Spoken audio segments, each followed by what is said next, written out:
নমস্কার বন্ধুরা, আমার রান্নাঘরে আপনাদের সবাইকে স্বাগত। আজ আমার রান্নাঘরে বানানো হচ্ছে মটরশুঁটির কচুরি। তো মটরশুঁটির কচুরি অনেকে বানাতে ভয় পায় বা ঝামেলা অনেক বলতে পারেন, ঝামেলা সত্যিই অনেক। তো আমি যেরকম করে বানাবো সেই রকম করে কিন্তু মটরশুঁটির কচুরি বানাতে একদম ইজি, খুব ইজি, যে কেউ বানাতে পারবে। যারা মনে করুন নতুন নতুন রান্না শিখছে, নতুন বিয়ে হয়েছে, তারা কিন্তু এটা অনায়াসে করে সবাইকে খাওয়াতে পারবে এবং কেউ খেয়ে বুঝতেই পারবে না যে এটা একদম অন্যভাবে বানানো। যে কেউ বানাতে পারবে খুব সহজভাবে, খুব ইজি। আজ আমি আপনাদের দেখাবো।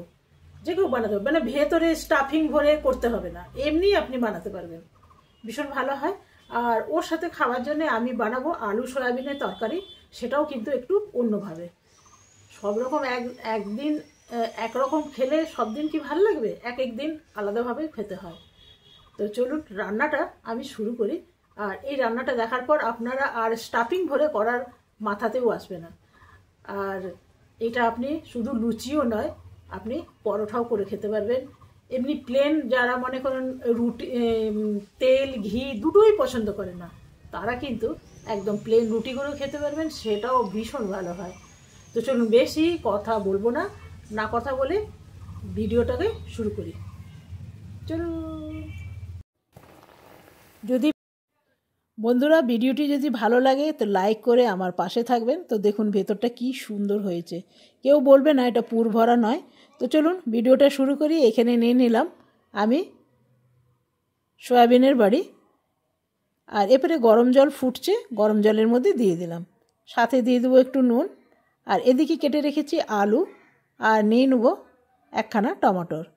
আর এইখানে আমি 1 কিলো মটরশুঁটির চেয়ে একটু কম আছে, কেন তরকারি বানিয়েছিলাম তার মধ্যে কিছুটা দিয়েছি।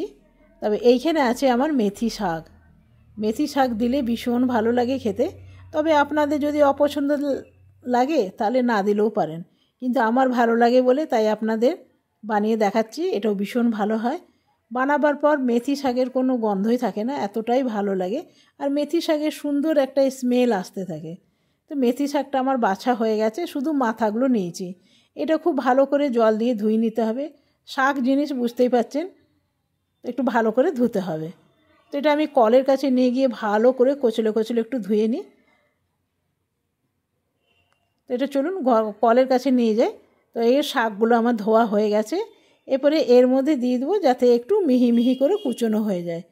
আমি আগে প্রথমে জলটা চিপে নিলাম, তবে খুব সুন্দর এর মধ্যে কুচি কুচি হয়ে যায়, তো সেই জন্য কাটলাম না। এর মধ্যে দিলে দেখবেন কি সুন্দর মিহি মিহি হয়ে যায়। তবে খুব পরিমাণে কম দিতে হয়, বেশি দিলে আবার ঘুরতে চায় না। তো দেখুন এটা আমার হয়ে গেছে। আপনাকে দেখায় কত সুন্দর হয়েছে, এই যে দেখছেন একদম মিহি হয়ে গেছে। এরপরে দিয়ে দেবো সয়াবিনগুলো জলটা চিপতে হবে, না চিপলে এর মধ্যে নুন মশলা কোনো কিছুই ঢুকবে না। তো আমি চিপে নিলাম। এরপরে মটরশুঁটিগুলো এর মধ্যে বেটে নেব। যতগুলো মটরশুঁটি আছে সবগুলোই আমি দিয়ে দেবো, সবটাই আমি দিয়ে দিলাম। ভেবেছিলাম হবে না, তবে দেখলাম যে হয়েই যাবে। দিয়ে দেবো এখানে নুন, এখানে কোনো রকম জল দেব না। এখানে নিয়ে নিয়েছি একদম গমের আটা, কোনো রকম ময়দা নেই। তারপরে প্রথমে আমি দিয়ে দেবো মেথি শাক, একদম মিহি মিহি করে কুচোনো। আর এইখানে আছে মটর পেস্ট, সবটাই আমি দিয়ে দেবো, ব্যাস। আর এইখানে এরপরে জল দিয়ে দেবো, মিক্সি ধোয়া জল দিয়ে আটাটা মেখে নেব।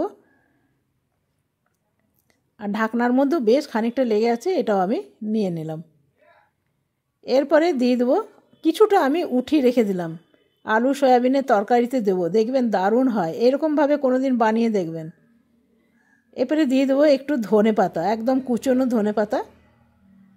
এরপরে দিয়ে দেবো নুন, দিয়ে দিলাম চিলি ফ্লেক্স, আর দিয়ে দেবো একটু আজওয়ান, যদি খেলে বদহজম হয় সেই জন্য একটু আজওয়ান দিলাম, মানে জোয়ান। আর দিলাম একটু হিং। এরপরে দিয়ে দেবো পিৎজা সিজনিং, এটা আমার কাছে ঘরে ছিল তাই দিলাম। এটা দিলে টেস্টটা ভীষণ সুন্দর আসে, সেই জন্যই দিলাম। প্রথমে একটু শুকনো মেখে নিতে হবে, আগেই জল দিয়ে দেবেন না, সেই জন্য আমি আগে দেখে নিলাম। আর এই যে মিক্সি ধোয়া জলটা আমি সবটাই দিয়ে দিলাম, এইটুকু লেগে যাবে, এর চেয়ে বেশি আমার জল লাগলো না, তো দেখুন আটাটা মাখা আমার একদম সম্পূর্ণ হয়ে গেছে। আর একটু নরম করে মাখতে হবে, একদম শক্ত করে কিন্তু একদম মাখা চলবে না, ঠিক এই রকম যেন হয়। এই যে শক্ত করে মাখলে কিন্তু একটাও লুচি ফুলবেও না, নরমও হবে না। এটা খানিকক্ষণ থাক, মিনিট 15। এদিকে আমি তরকারিটা বসিয়ে নেব। আমি খুব অল্প পরিমাণে তেল দিয়ে বসাবো তরকারিটা, কেন কি এদিকে লুচি ভাজা হবে, লুচিতেও তো তেল লাগবেই, সেই জন্য তরকারিতে একটু কম তেল দিলাম। দিয়ে দেবো এখানে নুন আর দিয়ে দেবো হলুদ, দিয়ে একটু ভালো করে ভেজে নেব। তো এটা ভাজা মোটামুটি হয়ে গেছে। এবারে আমি সয়াবিনগুলো দিয়ে দেবো। এখনই যদি সয়াবিনগুলো দিয়ে দেওয়া হয় না, তো খুব সুন্দর নুন হলুদ মশলা সব কিছুই ঢুকে। এখানে আছে পেঁয়াজ বাটা আর জিরে আদা বাটা। এখানে 1 চামচ করে পেঁয়াজ বাটা আর জিরে আদা বাটা আর শুকনো লঙ্কা 1 বাটা ছিল। এখানে দিয়ে দিলাম টমেটো, দিয়ে দিলাম কাশ্মীরি লঙ্কা গুঁড়ো। এরপরে যে মাটার পেস্টটা রেখেছিলাম সেটাও এর মধ্যে দিয়ে দিলাম। কখনো এটা বানিয়ে দেখবেন এই মাটার পেস্ট দিয়ে, অসাধারণ হয়, অসাধারণ।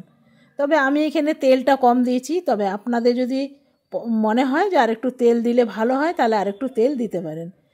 তো এখানে কোনো রকম আমি মানে লাল লাল করব না কাশ্মীরি লঙ্কা দিয়ে। এখানে দিয়ে দিলাম ধনে পাতা। কখনো কখনো দেখবেন না এই রকম তরকারির রঙটা খেতেও ভাল লাগে, দেখতেও ভাল লাগে।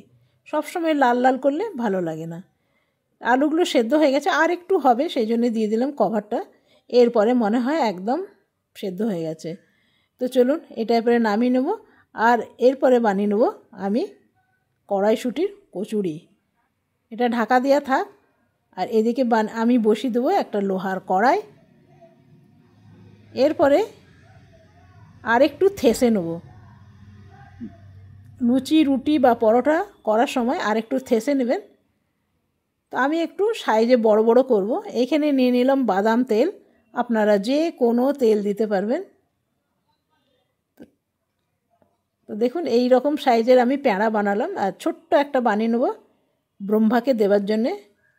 তো চলুন এটা দিয়ে দিই। ওং ব্রহ্মায় নমঃ করে ছেড়ে দিলাম।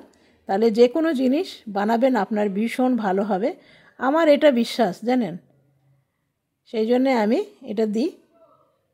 তো এইরকম সাইজে বেলে নিতে হবে। আর যদি মটরের দানাগুলো কোথাও কোথাও রয়ে গেছে, কেন কি জল দিইনি না, কিন্তু ভয় পাওয়ার কিছু নেই। যদি না ফুলে তো কি হয়েছে, টেস্ট কিন্তু দারুণ হয়। এবারে থালার মধ্যে আমি একটা একটা করে বেলে রাখি।